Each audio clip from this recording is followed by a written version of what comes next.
I'm Tracy Baxter with today's Record Newswatch. It was part swearing-in ceremony and part celebration at Mamakating Town Hall last evening, as newly elected members of the Rural Heritage Party in the village of Bloomingburg were sworn into office in front of a packed meeting room of supporters.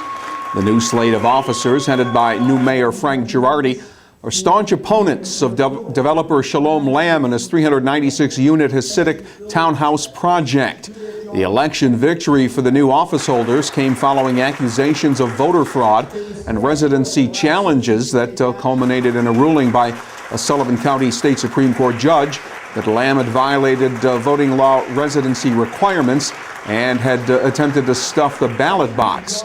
Girardi says he and other new village board members will make local government more transparent and will hold regular monthly meetings, something that's been a rarity since last summer. That's my main objective, that we're going to be visible and work with the people. And what's all that going to take to accomplish that? Time, a lot of time.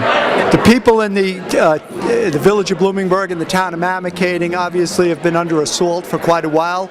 All that we've been asking for is for law and order in this village. It was becoming a lawless village, and all we asked for law enforcement to do its job.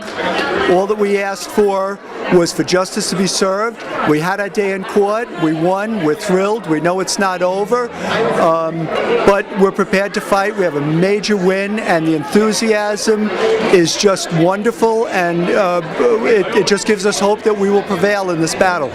Besides Girardi, other members of the ticket sworn in Sunday were trustees Kathy Romer and Jim Johnson and Bloomingburg Village Justice James Krakalici. The first meeting for the new regime will be held tonight at Village Hall. A mental evaluation is being considered in the case of Mark Carpino, the 53-year-old Kingston man charged with the bludgeoning death of his 86-year-old mother Audrey in the house they shared on Westchester Street.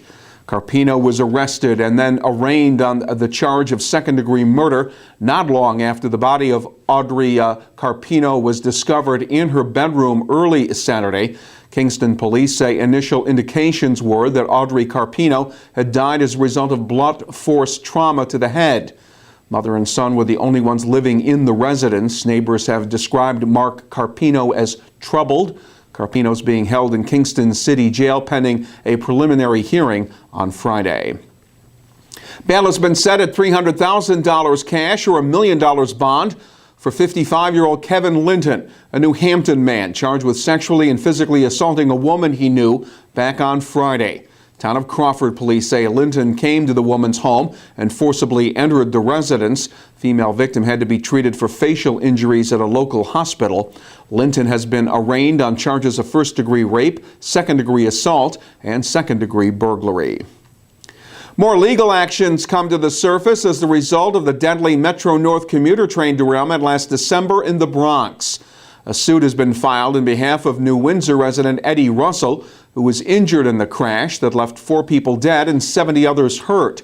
The suit seeks compensatory damages as well as $10 million in punitive damages. The claim is based on a report that Metro-North emphasized keeping the trains running on time at the expense of safety and adequate maintenance. The New York Times is currently reporting that the train's engineer, William Rockefeller, suffered from an undiagnosed case of sleep apnea that may have been aggravated by a switch to an early morning shift. It's been called an epidemic by law enforcement officials in our area.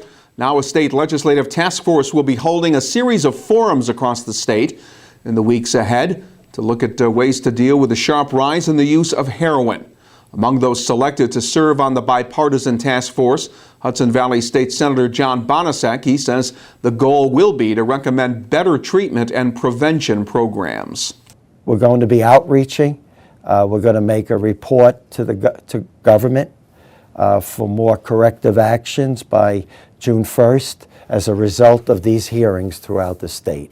And we're going to our pros, asking them for help, educate us what we should be doing. The people that work in the field day by day to see heroin victims. One of the 12 forums will be held in our region at the Newburgh Armory Unity Center on Thursday, May 15th.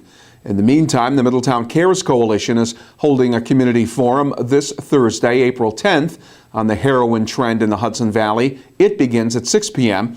at the First Baptist Church on Mulberry Street in Middletown.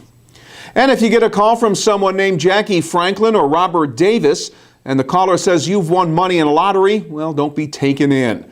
The police department in Saugerty says it's been getting a number of complaints from people about a lottery scam that is targeting mostly senior citizens. Calls come from someone claiming to be with the lottery or the State Department, telling the prospective victim they won $450,000. Of course, get the money and need to send money order and personal information.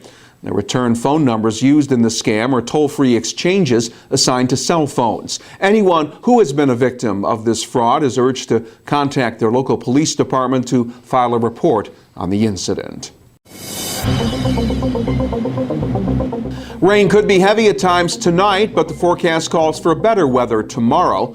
Skies will clear Tuesday after some early morning rain, leaving us with a partly sunny day, and it'll be milder with the highs up around 60 degrees. Wednesday should be sunny for the most part, with temperatures reaching the middle 50s. Get the information you need to help start your day in the Times-Herald Record. And breaking news is just a click away all day, right here at Record Online. For Record Newswatch, I'm Tracy Baxter.